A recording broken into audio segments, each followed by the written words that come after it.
दोस्तों, अगर आप भी सहारा इंडिया अंडर प्रोसेस की समस्या से परेशान हैं, या आपका Sahara India claim status red cross आ गया है, या आपका सहारा इंडिया जो क्लेम स्टेटस से पेमेंट एलिजिबल दिखा रहा है, तो ये वीडियो आपके लिए है।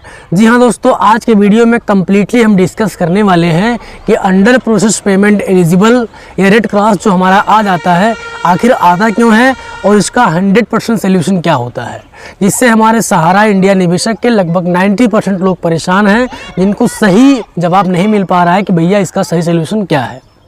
दोस्तों, अगर हम बात करें सहारा इंडिया रिफ़ंड के बारे में, तो आज के समय में सहारा इंडिया रिफ़ंड ऐसा मुद्दा है जिसके बारे में कौन नहीं जानता होगा, जिससे हर इंसान पीड़ित है। और ज़्यादातर जो हमारे पीड़ित हैं वो ग्रामीण निवासी हैं, जिनको ज़्यादा जानकारी नहीं है, ना ही बहुत ज़्यादा वो शिक्षित हैं, ना बहुत ज़्यादा वो सोशल मीडिया पे एक्टिव हैं, लेकिन वो उनके कहने पे भरोसा कर लेते हैं और आखिर में होता क्या है, उन्हें नाउम्मीदी का सामना करना पड़ता है और उनको सही जवाब नहीं मिल पाता है कि अंडर प्रोसेस आने पे, क्लेम स्टेटस रेड क्रॉस हो जाने पर, डेफिशिएंसी कोड आ जाने पर हमें क्या करना होता है और कैसे इसका सही जवाब मिलेगा।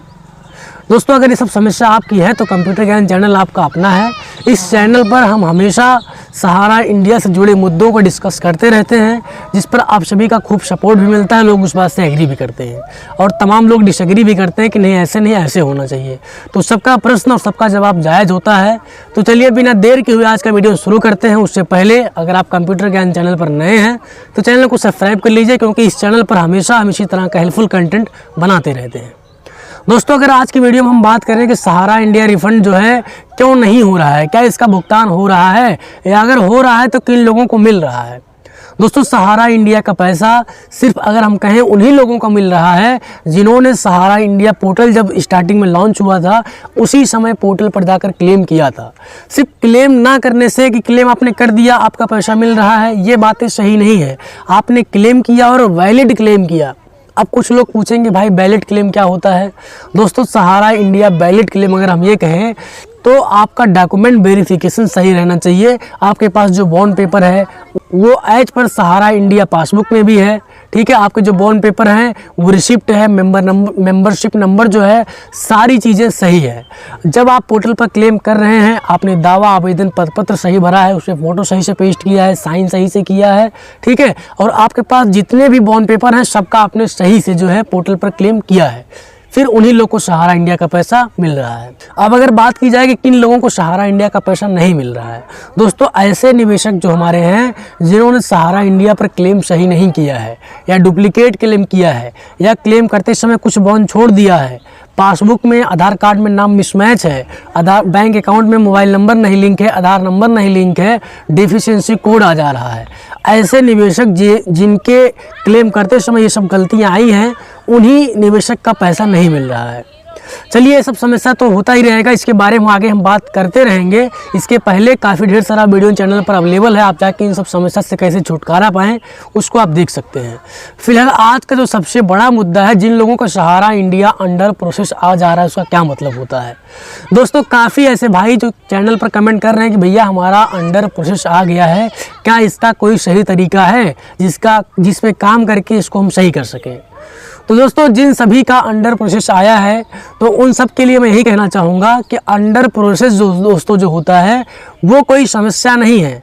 अगर आपका अंडर प्रोसेस आ रहा है तो इसका साफ साफ ये मतलब होता है कि ना आपका जो पेमेंट है वो ना रिजेक्ट हुआ है, ठीक है, ना ही अप्रूव हुआ है। अंडर प्रोसेस मतलब ये होता है कि डॉक्यूमेंट अंडर वेरिफिकेशन है। जी हाँ दोस्तों, अंडर प्रोसेस जब तक आपका दिखा रहा है तब तक आप मान के चलिए कि आपका जो क्लेम है वो ना रिजेक्ट हुआ है ना ही अप्रूव हुआ है, बल्कि उसका अंडर प्रोसेस चल रहा है।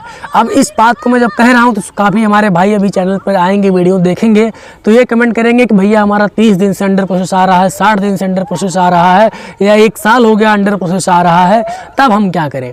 भाई अगर मैं आपको सही बताऊं, झूठ ना बोलूं, तो अंडर प्रोसेस का अभी तक कोई उपाय नहीं है।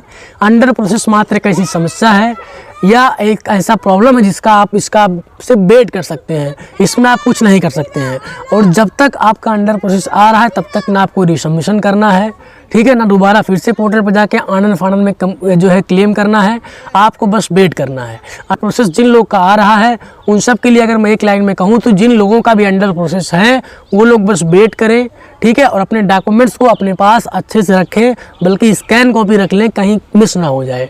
जब भी आपका अंडर प्रोसेस पेमेंट एलिजिबल में बदल जाएगा या किसी डिफिशिएंसी से रिजेक्ट हो जाएगा, तब आपको रिसबमिशन करना है।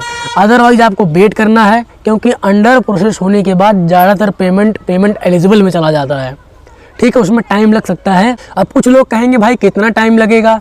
अब देखिए, जिन लोगों के क्लेम पर सरकार को या गवर्नमेंट को थोड़ा सा भी डाउट हो जाता है कि इनका फॉर्म नहीं सही है, उसको साइड में रख देते हैं। क्यों रख देते हैं? क्योंकि उनके पास करोड़ों ऐसे निवेशक के क्लेम फॉर्म पड़े हुए हैं जिसको उन्हें चेक करना है, अप्रूव करना है, उनका पेमेंट कराना है। इसीलिए जिनके में थोड़ा सा भी डाउट रहता है उसको साइड में रख के अगले फॉर्म पर वो बढ़ जाते हैं। तो अंडर प्रोसेस इस समय काफ़ी लोग का आ रहा है, काफ़ी लोग परेशान भी हैं, और उन सब की परेशानी जायज़ भी है। और दोस्तों, जो लोग का पेमेंट एलिजिबल आ रहा है वो लोग क्या कर सकते हैं?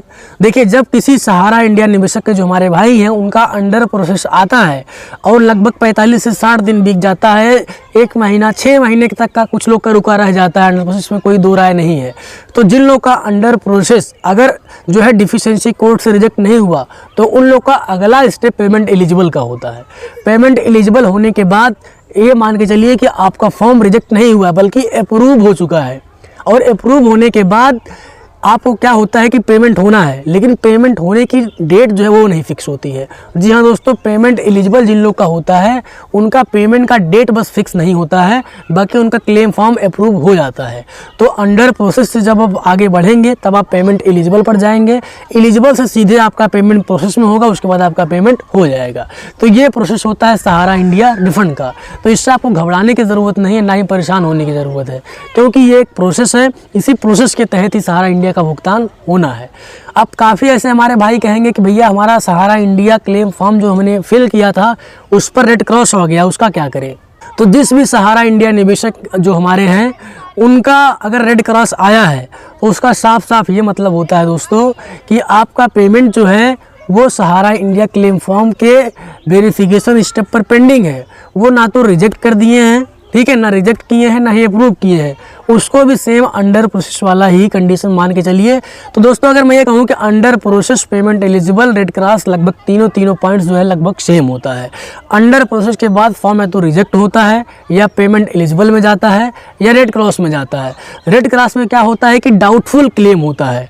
रेड क्रॉस मतलब डाउटफुल क्लेम, जब जिन लोग का क्लेम गवर्नमेंट अप्रूव नहीं करती है, मान के चलिए कि उनका क्लेम जो है पेंडिंग कर देती है, और पेंडिंग होने पर कितना टाइम लग जाएगा इस बात की भी कोई गारंटी नहीं है। क्रॉस के बाद आपका सहारा का जो क्लेम है वो पेमेंट एलिजिबल में जाएगा या रिजेक्ट हो जाएगा। इसमें दो ही ऑप्शन हो सकता है।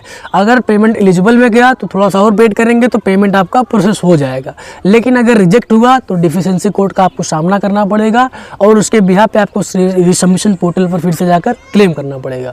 तो दोस्तों, अगर हम कहें कि Sahara India under process red cross payment eligible, ये सब जो समस्या है एक दूसरे से जुड़े हुए हैं, और इसको जो है आप घबरा करके परेशान होकर के सही नहीं कर सकते हैं। ये काफ़ी सहारा निवेशकों की परेशानी है, लेकिन दोस्तों इसमें आप भी नहीं कुछ कर सकते हैं जब तक कि क्लेम स्टेटस आपका रिजेक्ट नहीं होता है या अप्रूव नहीं होता है। अगर बीच में है तो आपको वेट करना है, ठीक है। जैसे ही चीज़ें सही होंगी दोबारा इसमें आप क्या कर सकते हैं कि अपना क्लेम स्टेटस हफ्ते में 1-2 बार चेक कर सकते हैं, अपना बैंक अकाउंट अच्छे से मेंटेन रख सकते हैं, आधार नंबर नहीं लिंक है तो लिंक कर सकते हैं, मोबाइल नंबर नहीं लिंक है तो लिंक करा सकते हैं। ये सब चीज़ें आप कर सकते हैं, बाकी आप वेट करने के अलावा कुछ नहीं कर सकते हैं, ठीक है। तो सहारा इंडिया रिफंड काफ़ी लोग का हो रहा है, जिन लोगों का नहीं हो रहा है उनको वेट करने की ज़रूरत है, क्योंकि सरकार जो है नए, अब जैसा कि आप जान रहे हैं आने वाले समय में रिफ़ंड को लेकर के काफ़ी तेज़ी जो है हो रही है। अब जिन लोगों का नहीं हो रहा है उन लोगों को लग रहा होगा कि भाई सहारा इंडिया का भुगतान नहीं हो रहा है, तो उन सब का लगना भी सही है, क्योंकि बहुत कम लोगों का भुगतान हो रहा है, लेकिन ये बात सच है कि सहारा इंडिया का पैसा मिल रहा है। दोस्तों, इस वीडियो के बारे में आप कमेंट सेक्शन में बताइए। अगर आपको समझ में आ गया है कि under process red cross payment eligible का मतलब क्या होता है, इस समस्या से कैसे आप छुटकारा पाएंगे, तो कमेंट में लिखिए कि हम समझ गए हैं। बाकी अगर इससे जुड़े किसी और टॉपिक पर आप वीडियो चाहते हैं तो हमें बताइए, उस टॉपिक पर हम वीडियो ज़रूर बनाएंगे। फिलहाल इस वीडियो के बारे में फीडबैक दीजिए। बाकी हम मिलते हैं किसी और नए वीडियो में, तब तक के लिए आप सभी का बहुत बहुत शुक्रिया। Thanks for watching.